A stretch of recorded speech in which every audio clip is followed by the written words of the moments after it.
Socialization is a hot topic in the dog world. Now recently, it's been getting a lot more attention from trainers and vets as well. More people are understanding the importance of socialization from a young age for our puppies. But I want to dig into this just a little bit deeper because many people simply assume that socialization means taking your dog to the dog park or even a group class. In this video, I'm going to give you a lot more info about what socialization is and what it isn't. And I'm going to tell you why I don't think socialization should involve a dog park at all, at least not for most dogs. Before we begin, if you want to get notified the next time a new video goes live, be sure to hit that subscribe button. What is socialization? Now, I think we should really take a step back and look at this from a bigger scope that includes exposure. I like the word exposure better because it implies that the dog is learning about new things, not just new people or other dogs.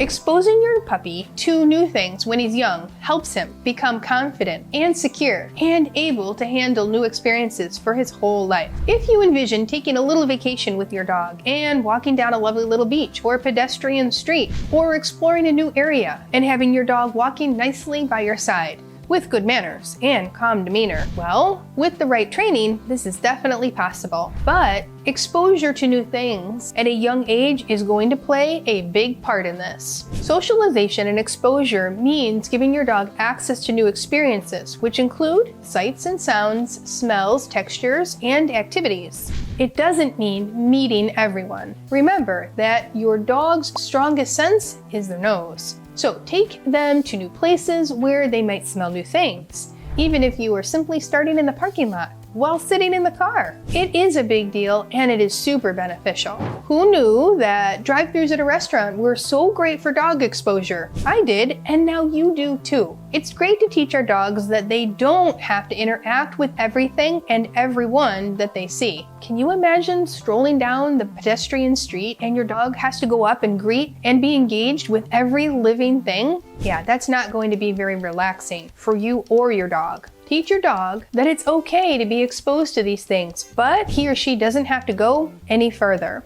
That is going to be a much better experience for both of you in the long run.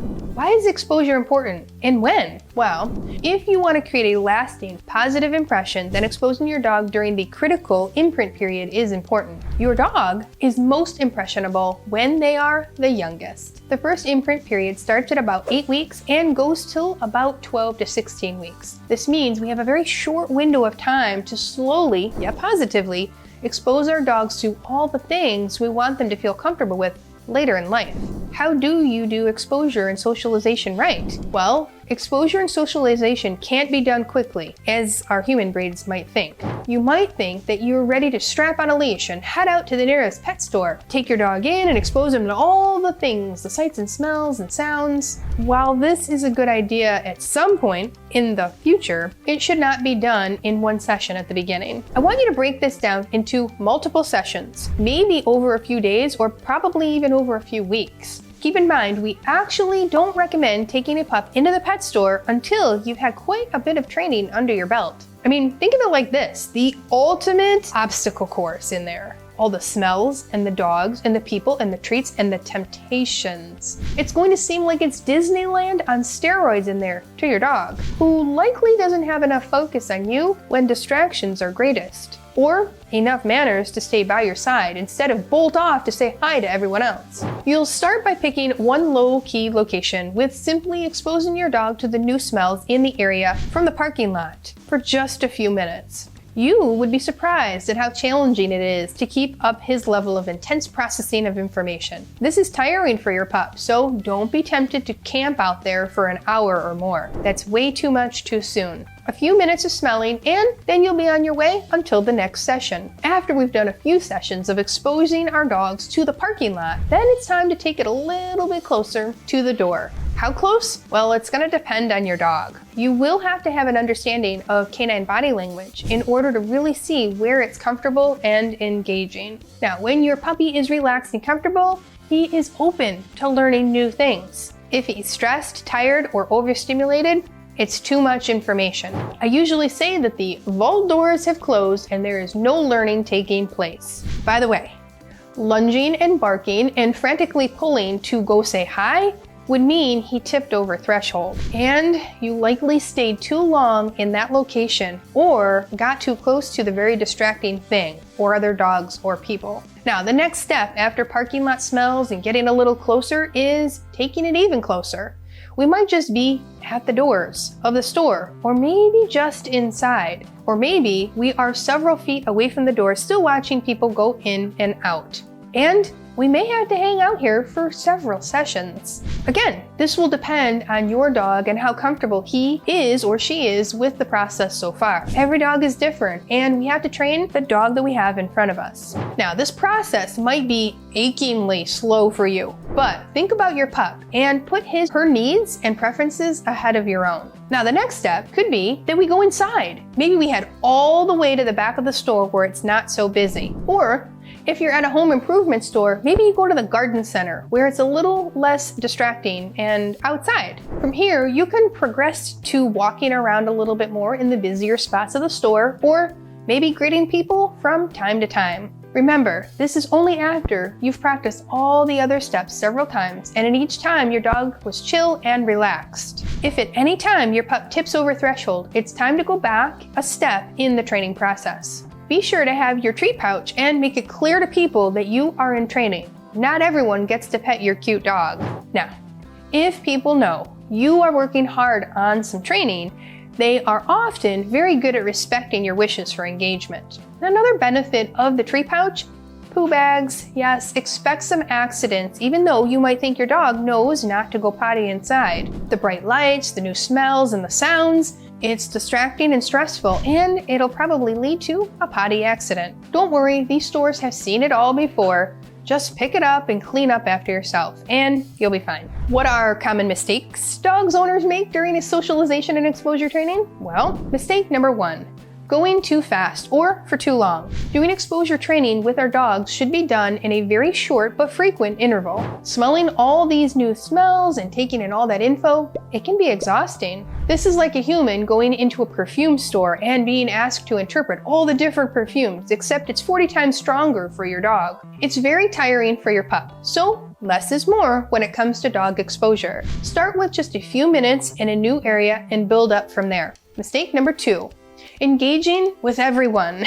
We don't want all exposure to new things to involve interactions, which could potentially be very overwhelming and scary to a young puppy. We also don't want to teach our puppies that every single dog or human they meet should be greeted. Can you imagine how exhausting that would be if you greeted and talked to every single person you came in contact with in a day? We want to teach our pups that it's okay to see people or other dogs at a distance and just keep on going. Mistake number 3, not paying attention to your dog's comfort level. Understanding canine communication during this process is going to be so important. You don't want to push her too far too fast. She doesn't have any other way to communicate to you about when she's overwhelmed or overstimulated, so be sure to watch for those signs. Now, we have some great lessons on canine communication in my online course, 30 Days to Puppy Perfection. Mistake number 4, only working on this when your dog is young. This is not a one and done kind of training. All throughout your dog's life, you will want to seek out new experiences.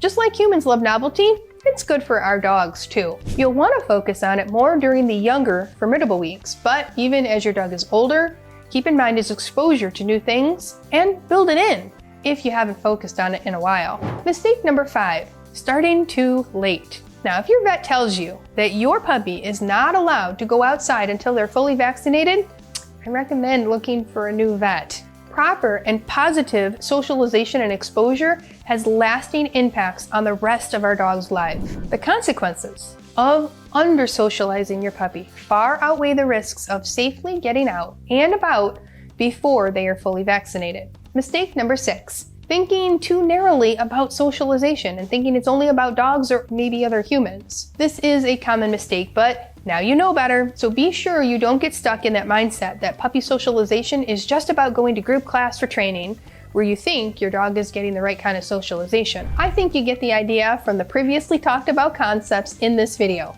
that it's not the best idea just yet. Mistake number 7, dog parks.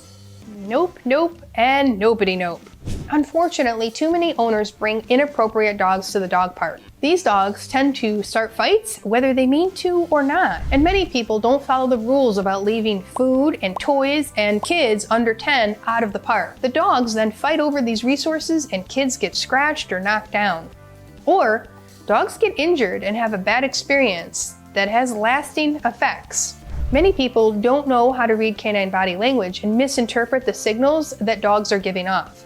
They brush off these signals, which then puts their dog, as well as other dogs, in danger. And too many people bring sick dogs with kennel cough and contagious warts to the dog park.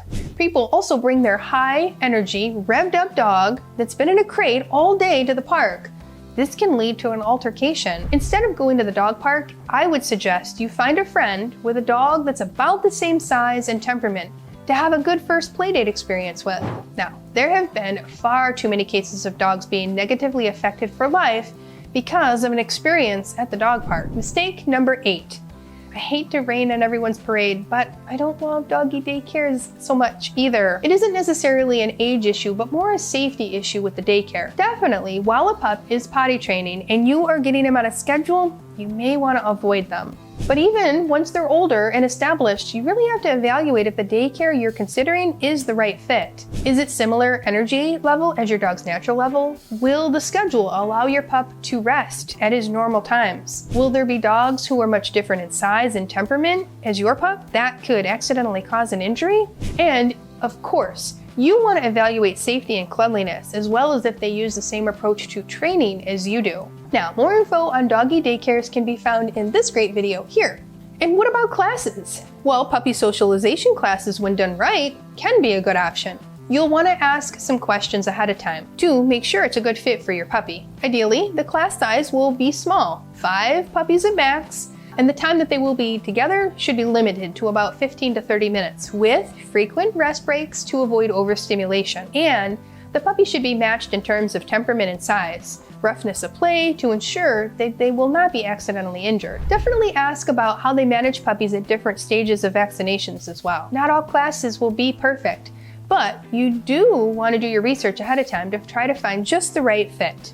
Just remember, puppy socialization classes only expose your dog to other dogs. Now, as you've learned from this video, there's so much more than that. Now, before I share my last place to take your dog for exposure training, be sure to hit that subscribe button so you don't miss when another video comes out. Now, what are some examples of things you'll be exposing your dog to?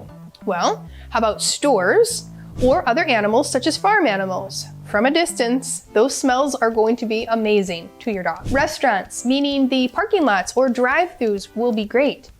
Schools, transportation centers like bus stations, train stations, or even airports. And don't forget to introduce them to new textures like astroturf or tile or carpet or grass or cement. Now, one thing we love to do is set up what we call victory visits to places our dogs may frequent, especially those places that they will visit often throughout their life. These will be places like vet offices and groomers. These victory visits are just you and your pup going in there for the sole purpose of saying hi, creating a quick positive association, and then leaving without anything bad or scary happening.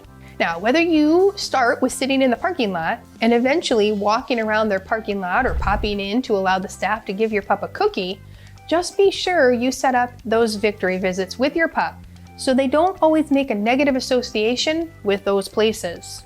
In the comments below, tell me some good areas in your community that you plan to take your pup to.